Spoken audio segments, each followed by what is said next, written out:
और ये जो तस्वीर पीछे आप देख रहे हैं वो वाकई अपने आप में ऐतिहासिक है।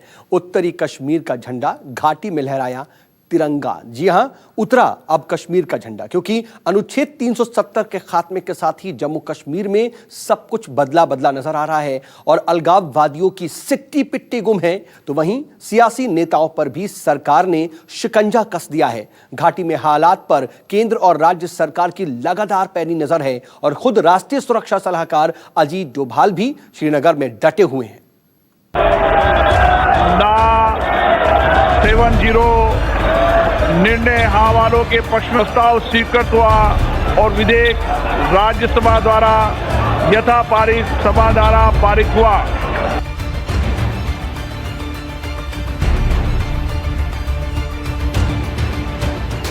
कश्मीर के जिस शोपियां में गोलियां गूंजती थी, वहां से आज जो तस्वीर सामने आई वो एक नए कश्मीर की तस्वीर है। शोपिया जो हर चिंगारी पर जल उठता था, वहां 370 हटने के बाद भी अमन, चैन और शांति कायम है। अनुच्छेद 370 के हटाए जाने से उपजे हालात के बीच राष्ट्रीय सुरक्षा सलाहकार अजीत डोभाल ने भी शोपिया में सुरक्षा इंतजामों का जायजा लिया। अजीत डोभाल ने घाटी में तैनात सुरक्षा कर्मियों से बातचीत कर उनका हौसला बढ़ाया। कश्मीर के अंदर में विशेष परिस्थिति है। कश्मीर और लेफ्ट विंग एक्सट्रीमिस्ट एरिया के अंदर में ये दो खास जगह हैं जहाँ पर गुजराती के लोगों ने बहुत उत्कृष्ट सेवा दी है। जहाँ पर आप लोगों ने जो सेवा की है उसका कोई मुकाबला नहीं। तो वहीं शोपिया के आम लोगों के साथ भी मुलाकात की।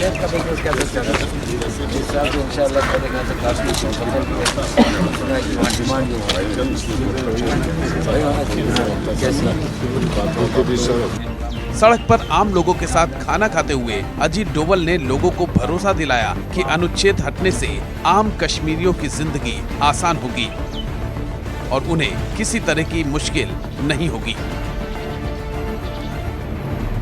अनुच्छेद 370 के पंगु होते ही जम्मू कश्मीर के संविधान और झंडे की भी विदाई हो गई है।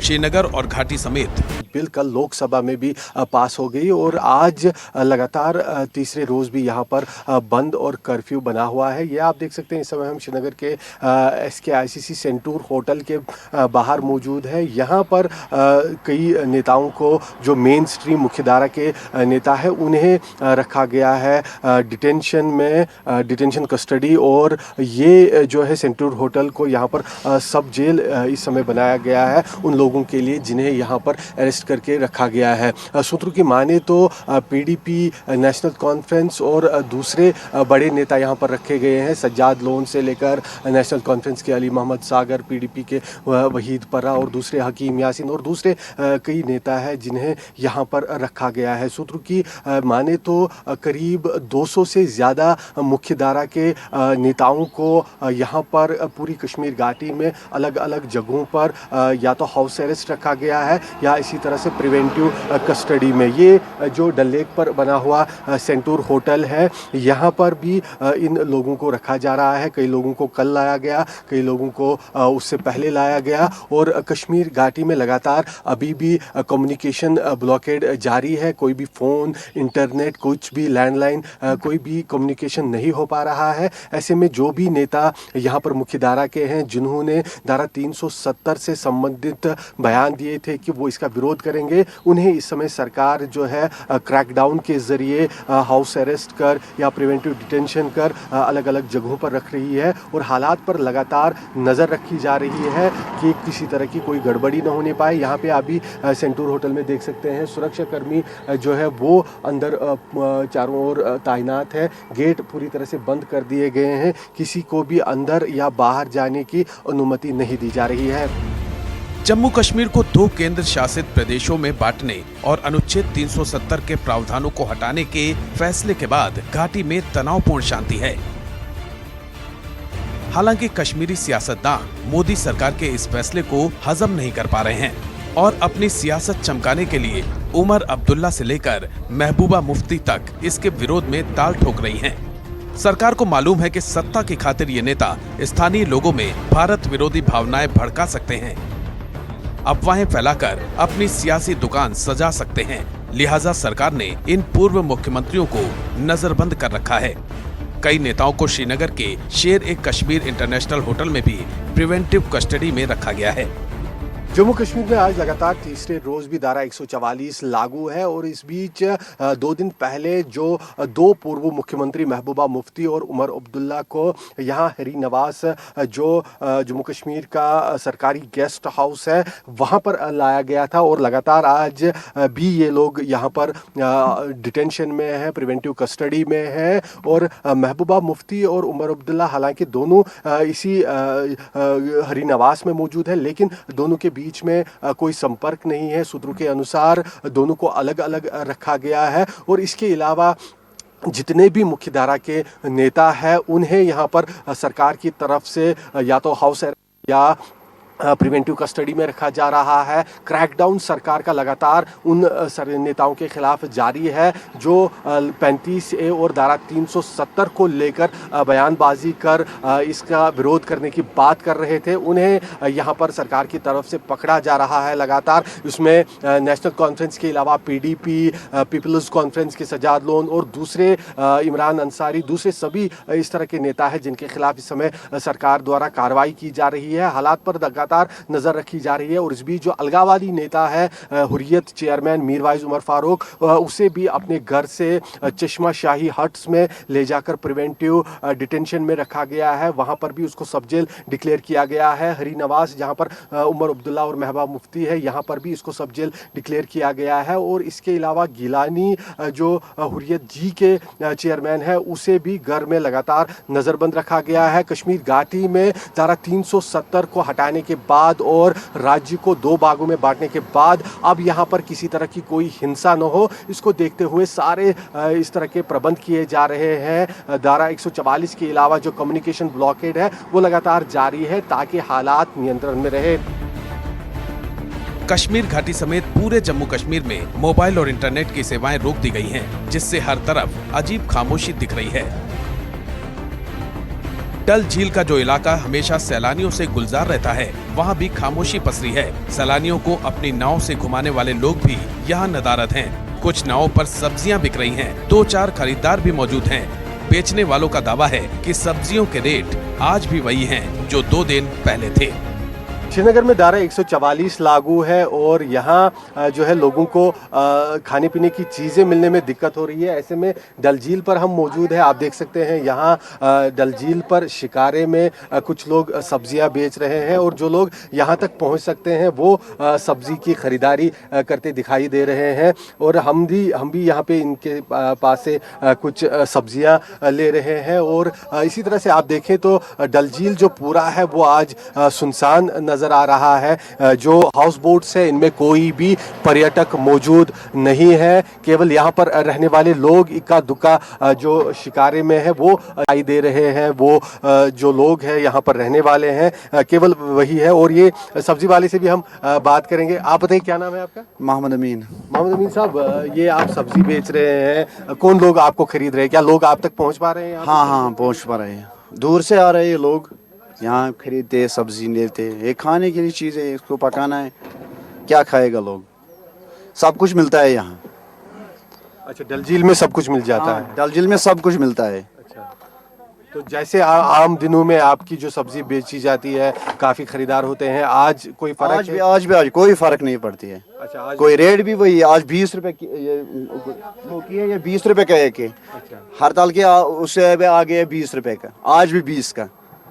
हाँ बिल्कुल, आप देख सकते हैं दूसरे शिकारे में भी यहाँ पर जो ये लोग हैं डल झील में रहने वाले, ये सब्जियाँ बेच रहे हैं। लोगों को कोई दिक्कत ना हो, जो लोग इन तक पहुँच पाते हैं। इनका कहना है कि जिस तरह से पहले लोग इन तक पहुँच पाते थे काफ़ी सुबह सवेरे, आज भी लोग इसी तरह से सुबह सवेरे यहाँ पे पहुँच रहे हैं। आप देख सकते हैं महिलाएं यहाँ पे मौजूद है जो सब्जी लेने के लिए पहुँची है और इसी तरह से सभी लोग जो भी यहाँ तक पहुँच सकते हैं वो आ रहे हैं सब्जियाँ। और तो हम बात कर रहे हैं घाटी के मौजूदा हालात के बारे में। घाटी में पत्थरबाजी की छिटपुट घटनाओं को छोड़कर पूरे जम्मू कश्मीर में शांति है और 3 दिनों से पूरे जम्मू कश्मीर में धारा 144 लागू है तो कहीं कहीं पर कर्फ्यू भी लागू है। सड़कों और चौराहों पर जगह जगह पर बैरिकेड्स लगाए गए हैं तो चप्पे चप्पे पर जवानों की तैनाती है।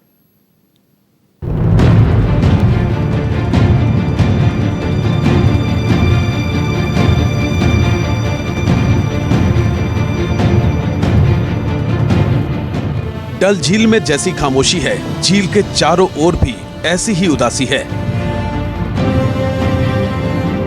सड़कों पर लोगों की आवाजाही ना के बराबर है और चप्पे चप्पे पर जांबाजों की तैनाती है। सेना और अर्धसैनिक बलों के जवान हर एक की तलाशी ले रहे हैं।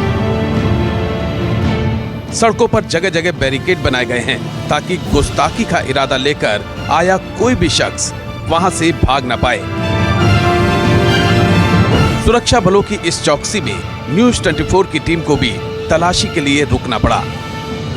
हम श्रीनगर के डल झील इलाके में इस समय मौजूद है और यहाँ आप देख सकते हैं क्योंकि धारा 144 लागू है, इस लिए बहुत कम लोगों की मूवमेंट दिखाई दे रही है। जो भी कुछ लोग नज़र आ रहे हैं वो ज़रूरी सामान की ख़रीदारी करते हुए दिखाई दे रहे हैं। सब्जियाँ, दूध लोग ला रहे हैं, खाने पीने की चीज़ें ला रहे हैं। बाकी जितने भी यहाँ जो हाउस बोट्स हैं वो बिल्कुल सुनसान दिखाई दे रहे हैं। कोई भी टूरिस्ट यहाँ पे मौजूद नहीं है। शिकारा भी जो है आप देख सकते हैं ठप बैठे हुए हैं डल झील में। जो शिकारा यहाँ डल झील में घूमते हुए नज़र आते थे सामान्य दिनों में पर्यटकों को लेकर, और ये आप देख सकते हैं जो सुरक्षा बल है वो जगह जगह पर तैनात किए गए हैं। पुलिस और CRPF, paramilitary forces, SSB, BSF सभी तैनात है हर जगह पे। आप देख सकते हैं कितनी जो मूवमेंट है फोर्सेस की वो एडिशनल फोर्सेस की यहाँ पर की जा रही है।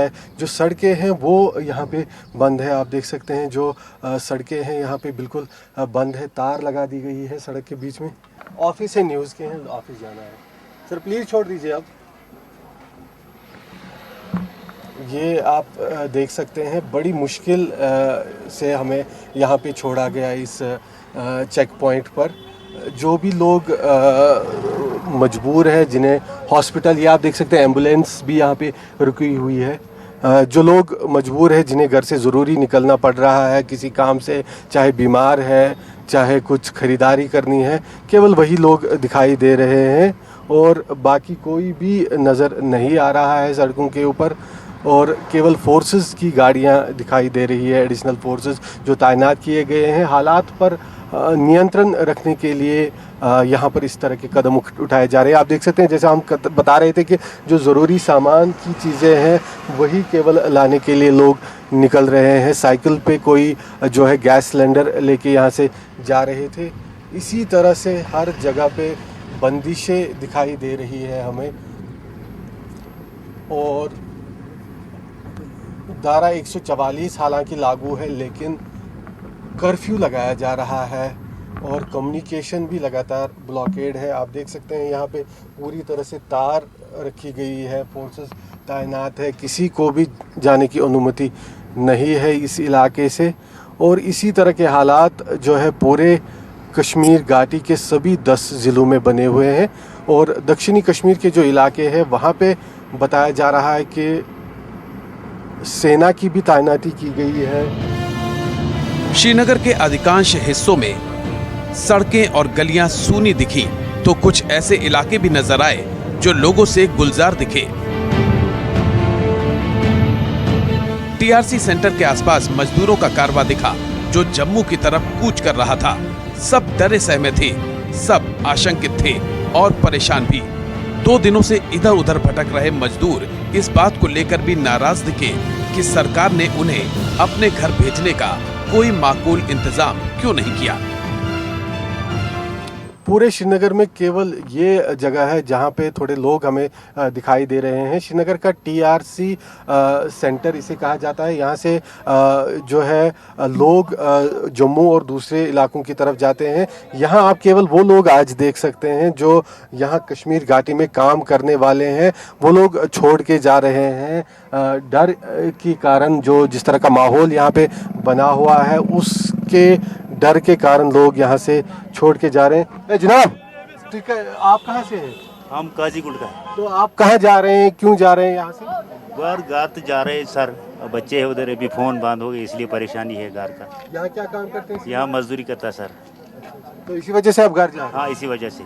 आपका नाम क्या है? सन्नी कुमार।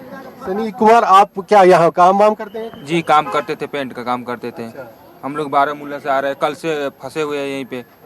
एयरपोर्ट भी गए हम लोग, एयरपोर्ट पे बुला कर ले गए लोग हम लोग को, और वहाँ रात भर रखा, फिर दिन भर रखा रात भर, और आज बोल रहे कि कोई व्यवस्था नहीं है। फिर हम भाग जाओ यहाँ से। अब किसने बोला, किसने बोला? वहाँ के आदमी लोग हैं जो पुलिस है, वो भाग जाओ यहाँ से, कोई व्यवस्था नहीं है। फिर हम लोग इधर भी आए, हमारे पास पैसा भी कम है। यहाँ का जो लोकल बंदे वो मांग रहे हैं 2000-2500 रुपया किराया मांग रहे हैं जम्मू तक। तो गाड़ी वाड़ी नहीं मिल रही है? कुछ नहीं व्यवस्था कुछ है, नहीं मिल रहा, व्यवस्था कुछ नहीं है सर। यहाँ सरकार क्या कर रही है? सरकार को करना चाहिए